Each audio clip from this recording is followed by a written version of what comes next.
A dream weekend and a taxpayer's nightmare. Some of the nation's hospitals may be in worse shape than their patients. And tens of thousands may now be dead as the cyclone toll in Bangladesh rises. This is the CBS Evening News. Dan Rather reporting. Good evening.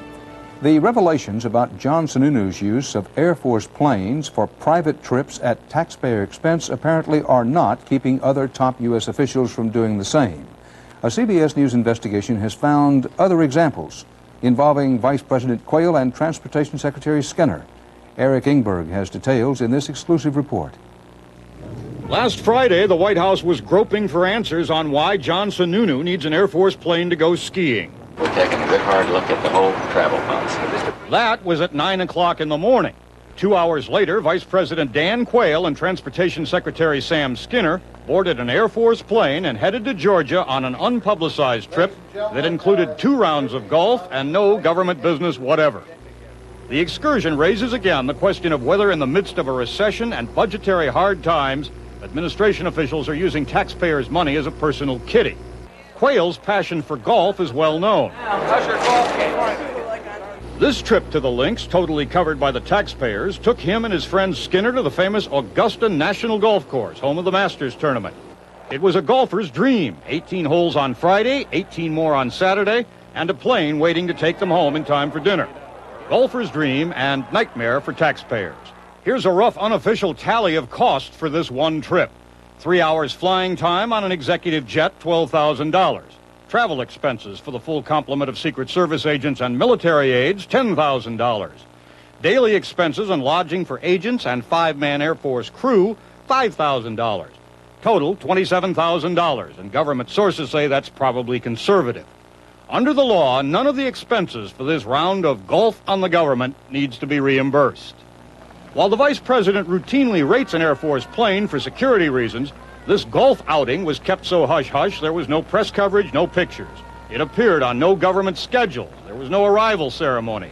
And the airport manager in Georgia remembers how they wanted to keep it low-key.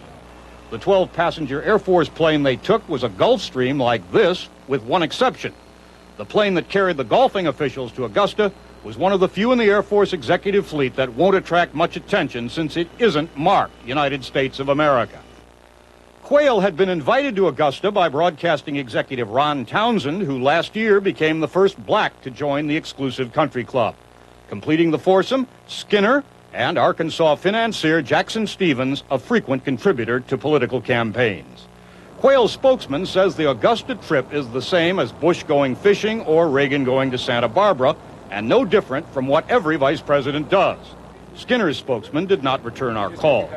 Even friends of the administration, while stressing there's no question of illegality here, say the vice president's timing with Sununu and ski trips on the front pages showed poor judgment.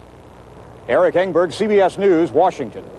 Several of the nation's big banks cut their prime lending rates half a point today to 8.5%. It's hoped this will soon make it easier for some consumers to get loans at lower rates and stimulate the economy. The stock market was stimulated. The Dow climbed more than 42 points. The automobile industry is still slumping. Chrysler says it lost almost $600 million in the first quarter of this year. The big three combined lost a record $2.6 billion. The government is out with its yearly sick list of hospitals, the ones with the highest death rates among Medicare patients. CBS News medical correspondent Edie Magnus has our report.